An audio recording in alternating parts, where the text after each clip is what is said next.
Bonjour à tous, je suis Aïcha de la chaîne Se Reconnecter à la Source Divine et je suis très heureuse de vous retrouver aujourd'hui pour ce thème La France, la voie du milieu. Alors nous allons rentrer directement dans le vif du sujet car nous sommes en 2026, l'année 1, l'année du recommencement et l'année de la manifestation aussi et de la révélation. 2026 est l'année de la révélation divine, de qui nous sommes et de la révélation en général de notre Créateur sur cette terre. Donc voilà, nous sommes dans le vif du sujet directement. À l'heure où nous vivons des gouvernements successifs en France qui montrent leur impuissance, leurs limites, c'est plus largement la République qui montre son incapacité à représenter la richesse du peuple français, la pluralité du peuple français et l'unité du peuple français. Alors, quelle solution, quel chemin? Nous allons aller droit au but.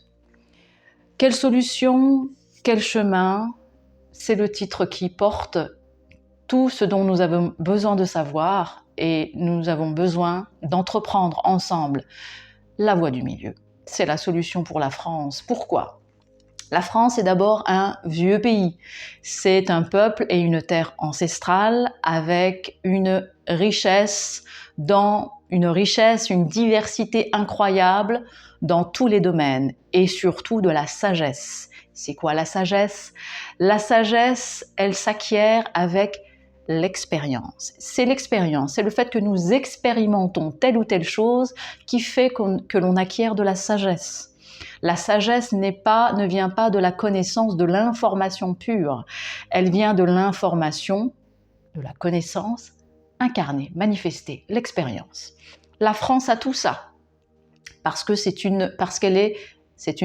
un vieux pays et un vieux peuple aussi. Donc, par cette sagesse qu'elle a acquiert, elle a pris certains engagements. Elle a pris certains engagements avec Dieu notamment, avec le baptême de Clovis. Donc c'était en 496, 491, par là. Même les livres d'histoire ne sont pas d'accord sur l'année du sacre de Clovis. En tout cas, c'était au 5e siècle. Donc à cette époque, la France a pris un engagement, c'est une alliance avec Dieu par le Christ. Ça aussi, ça fait partie de son héritage, de ses expériences et de la sagesse aussi qu'elle a. Elle a même été le méridien zéro, le point zéro, le méridien, ce que l'on appelait à l'époque le méridien de Paris, et donc les décisions ont été prises, qui est devenu le méridien de Greenwich. Le point zéro a été même Paris à un moment donné, et il s'est déplacé à Greenwich. Tout ça, tous ces symboles ont une importance cruciale, car la France est une terre de renouveau, de recommencement, de réinitialisation. Elle porte cette énergie par non seulement son expérience, mais aussi par ses engagements, comme je viens de le dire, son engagement spirituel. Alors tout cet héritage fait que la France est très créative, très créatrice. Elle est au cœur de beaucoup d'inventions dans le monde. Elle est au cœur de beaucoup d'innovations, au cœur de beaucoup de créations. Pourquoi? Parce elle est non seulement un carrefour, mais elle est aussi un réservoir de créativité que l'on appelle aussi le génie français. Le génie français, il s'est exporté dans tous les pays du monde. C'est un génie qui est à la fois intellectuel, industriel, qui a été à la fois intellectuel, industriel, spirituel, etc., etc. Ça, c'est l'héritage de la France. Alors, qu'est-ce qu'on fait avec cet héritage? Qu'est-ce que la France peut faire avec son héritage, en tout cas? Eh bien, nous allons voir que dans tous les domaines, c'est la voie du milieu. La voie du milieu, dans, par exemple, l'agriculture. L'agriculture elle est au cœur de l'actualité française aujourd'hui. Pourquoi? Parce qu'elle a besoin de se renouveler, comme tout en France. Elle est à son point zéro, son point de renouvellement, son point de recommencement. L'agriculture, par exemple, elle a un héritage ancestral, des pratiques ancestrales, et elle porte en son sein aussi des nouvelles pratiques. La bio, par exemple, tout ce qui est l'agriculture biologique est le futur de la France, et cette agriculture biologique ne vient pas remplacer l'ancienne agriculture. C'est ça la voie du milieu, c'est ça le secret et l'issue. La porte du renouvellement de la France, la voie du milieu, c'est l'unité de ces deux pratiques, donc les pratiques nouvelles avec les anciennes pratiques. Les anciennes pratiques, elles doivent, parce qu'aujourd'hui, elles montrent leurs limites aussi. Donc les anciennes pratiques doivent évoluer et les nouvelles pratiques doivent se développer parce qu'elles sont encore jeunes, elles sont encore immatures, on peut parler d'immaturité encore. Elles doivent maintenant se développer et rejoindre les pratiques ancestrales. Il y a des choses à abandonner, des choses à garder. Donc l'ancienne agriculture doit évoluer. Je donne un exemple, les monocultures à perte de vue dans toute la France, ça c'est quelque chose qui a causé c'est un exemple, c'est quelque chose qui a causé beaucoup de dégâts, et je sais de quoi je parle parce que je suis une amoureuse de la nature et j'ai vu que les monocultures ont décimé, et je pèse mes mots, ont décimé une grande partie de la faune et de la flore en France. Donc les monocultures, si elles ne sont pas freinées, voire même arrêtées, pour ensuite simplement être modérées, il n'y a rien à abandonner définitivement, mais en tout cas à faire évoluer. Les monocultures ne peuvent plus être la pratique dominante des cultures en France. Elles doivent évoluer, laisser place à des cultures un peu plus modestes et un peu plus diversifiées, avec notamment l'agriculture biologique. Déjà, dans un premier temps, il y a aussi la permaculture, il y a plein de techniques qui viennent apporter à ces techniques ancestrales un nouveau souffle, et pour se renouveler et pour abandonner des pratiques qui ne peuvent plus être utilisées à grande échelle, en tout cas, car elles ont causé beaucoup de dégâts, non seulement à l'environnement, mais aussi donc à la nature, aux animaux, mais aussi à l'humain lui-même. Car nous ne vivons pas déracinés de ce que nous mangeons. L'agriculture, elle produit ce que nous mangeons. Donc à un moment donné, l'humain, il est impacté directement. Ça, c'est un exemple, et vous allez le voir, c'est comme ça dans tout. L'ancien doit évoluer et le nouveau doit se développer et devenir un peu plus mature. Et ça donne donc ces pratiques, lorsqu'elles travaillent ensemble, elles donnent des résultats exceptionnels, sans abandonner l'ancien, mais parce que l'ancien est aussi important, il représente les racines, donc on ne coupe pas nos racines, en général on les garde et on les purifie. Et on les aide à se développer un peu plus. Ça, c'était l'exemple de l'agriculture. Il y a l'élevage, et c'est comme ça dans tous les domaines.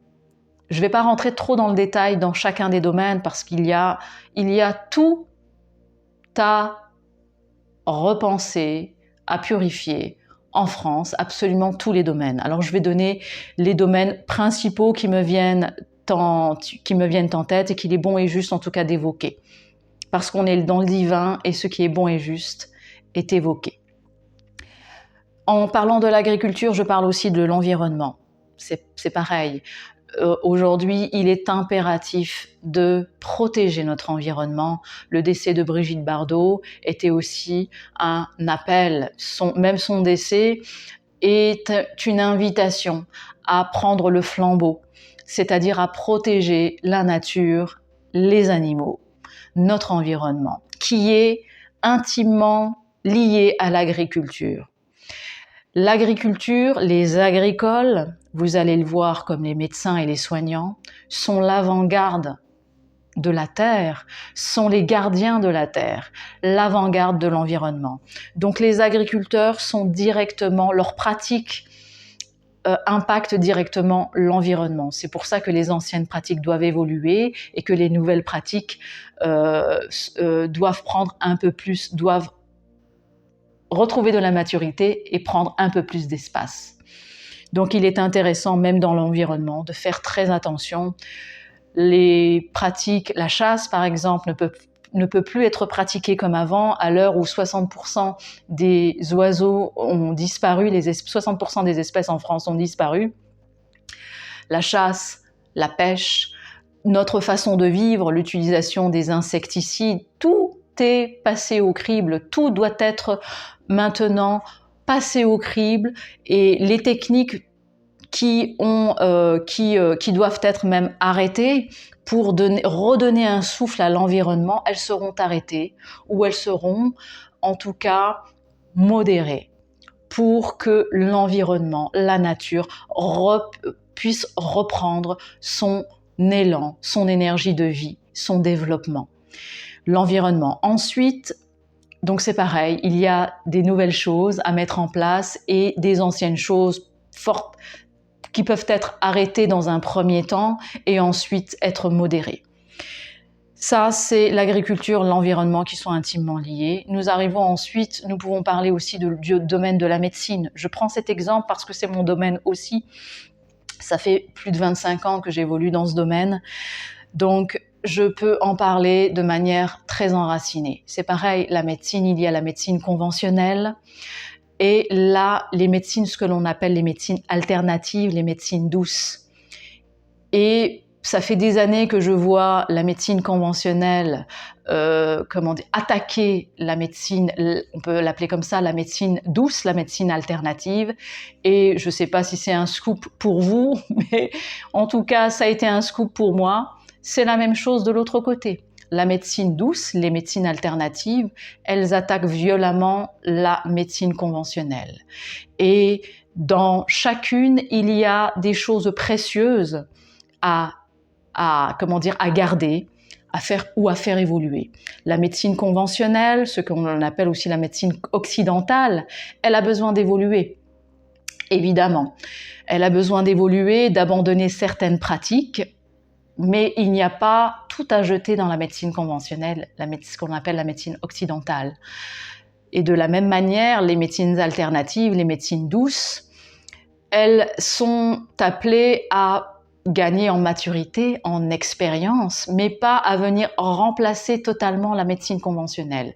La clé, là aussi, c'est la voie du milieu, c'est chacune détient des trésors et de les unir et d'en faire qu'une seule médecine, une médecine qui synthétiserait tout ça.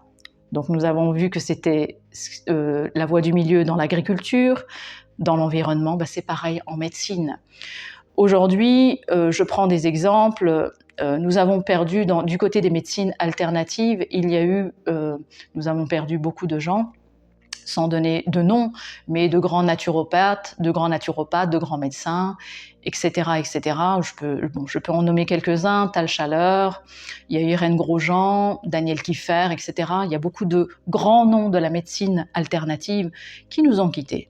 Ils nous ont laissé un héritage précieux, évidemment. Mais vous imaginez bien qu'un médecin qui défend les médecines douces, qui défend les médecines alternatives de manière scientifique, c'est bien parce qu'il a un héritage de la médecine conventionnelle, sa formation vient de la médecine conventionnelle, il a fait ses études de médecine, donc la médecine conventionnelle lui a apporté tout cet héritage scientifique de la microbiologie, des traitements, des plantes, etc. Et venir dire que seules les médecines alternatives sont pérennes, c'est une aberration dans le sens cosmique, dans le sens divin. C'est une aberration car c'est cette formation justement scientifique de la médecine conventionnelle qui a donné à ce médecin, ce soignant, peu importe, hein, les infirmiers, tous ceux qui viennent de la médecine conventionnelle, arrivent avec un regard justement scientifique, un regard physique, chimique, biologique, venir apporter un regard, une introspection et une lumière justement matérielle à cette médecine holistique, énergétique, cette médecine, ce que l'on appelle les médecines douces. Donc c'est intéressant que finalement, elles sont déjà unies, ces médecines, mais c'est simplement les mettre, les unir, mais de manière officielle et de manière tangible. Les guerres entre les médecines douces et la médecine conventionnelle, elles sont finies, car la médecine du futur, c'est une médecine qui va synthétiser tout ça, qui fera même intervenir l'IA. Donc même dans l'IA, l'IA n'est pas le diable, même l'IA, si elle est utilisée de manière modérée, à bon escient, elle peut être un outil, elle est un outil divin. Donc vous voyez la voie du milieu. Je donne ces exemples concrets qui parlent aux gens. L'agriculture parle aux gens, l'environnement parle bien aux gens, la médecine parle bien aux gens. Et vous verrez que ce que je dis n'est pas si fou que ça. Ça, ce sont les premiers domaines que je voulais évoquer. Il y en a tellement d'autres. Il y a ce qui nous vient aussi en tête juste après, c'est l'énergie. Donc, la France est l'héritière de Pierre et Marie Curie, qui sont à l'origine qui ont mis en tout cas en lumière le nucléaire. Et ce n'est pas un hasard, le nucléaire n'est pas à jeter à la poubelle, c'est quelque chose, s'il est utilisé de la même manière, s'il évolue lui aussi, il peut encore servir la France, encore servir les humains en leur donnant une énergie abondante, en abondance et pas chère. Donc le nucléaire, il y a les énergies renouvelables, le solaire qui arrive, les éoliennes, je vais pas trop m'étendre parce que c'est pas quelque chose de pérenne, c'est quelque chose qui est néfaste à long terme et même à court terme, donc je vais pas trop m'étendre sur l'éolien, mais justement parce que l'éolien sera amené à être démantelé. Donc la voie du milieu, même dans l'énergie, le nucléaire, certaines énergies renouvelables, et pour accueillir d'autres énergies, d'autres technologies qui vont arriver, comme l'énergie libre.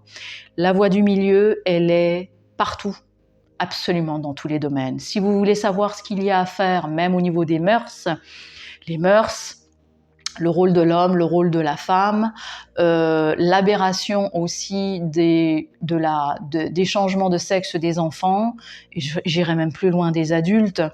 Il y a plein de pratiques qui ont été essayées, on est dans le domaine de l'expérience, on n'est pas dans le domaine du jugement, mais il y a des pratiques, c'est pareil, qui vont être abandonnées, car tout ce qui est nocif pour l'humain, pour l'environnement, sera abandonné. Les mœurs, c'est pareil, c'est la voie du milieu. Il n'y a pas à abandonner le rôle de l'homme ou de la femme, son essence, c'est complètement aberrant. C'est de retrouver l'essence du masculin, du féminin, pour essayer de donner des repères stables aux enfants et aux générations futures.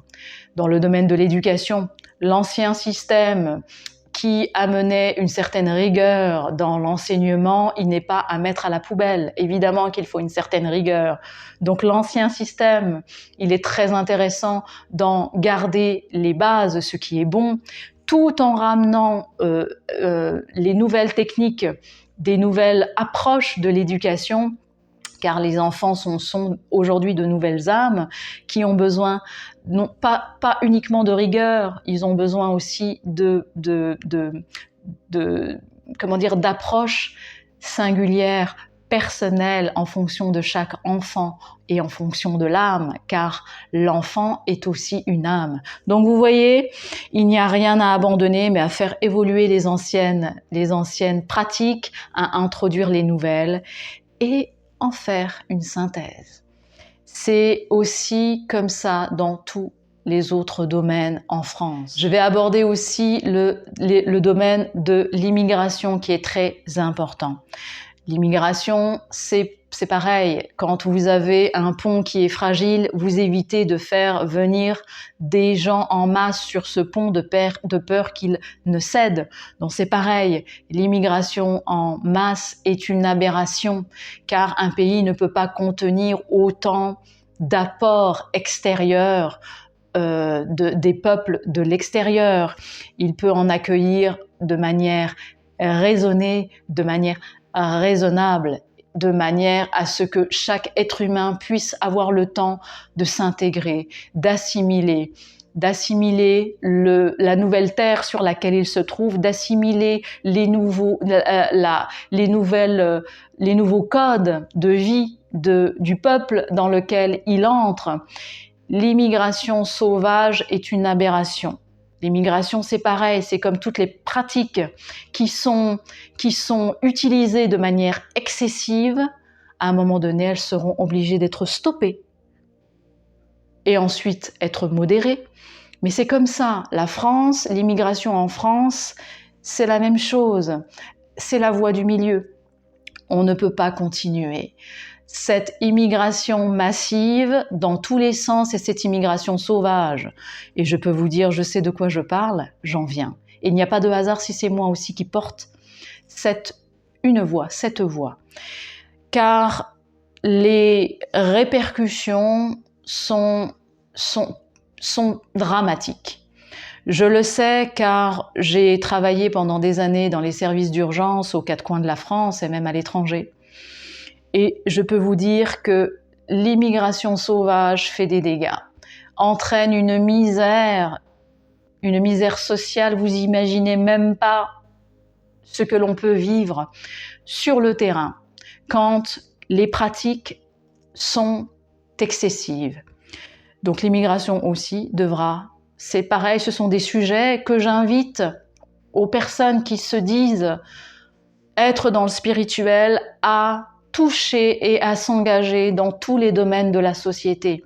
Un spirituel qui ne parle pas d'immigration, qui ne parle pas de spiritualité, qui ne parle pas de religion, qui ne parle pas d'environnement, qui ne parle pas de tous les thèmes de la terre qui permettent de préserver la terre, l'environnement, les animaux et l'être humain dans son intégrité, c'est un spirituel qui est déraciné, qui passe à côté de sa mission. Ça, c'est encore... Aujourd'hui, nous ne pouvons plus avoir de langue de bois et de parler, j'ai envie de dire, dans le vent, comme c'était une expression dans le vent pour rien dans le désert. La parole doit être maintenant précise et enracinée. Nos actes, nos engagements doivent être également précis et enracinés. Les spiritualités en France également doivent être, les religions, c'est pareil, elles doivent être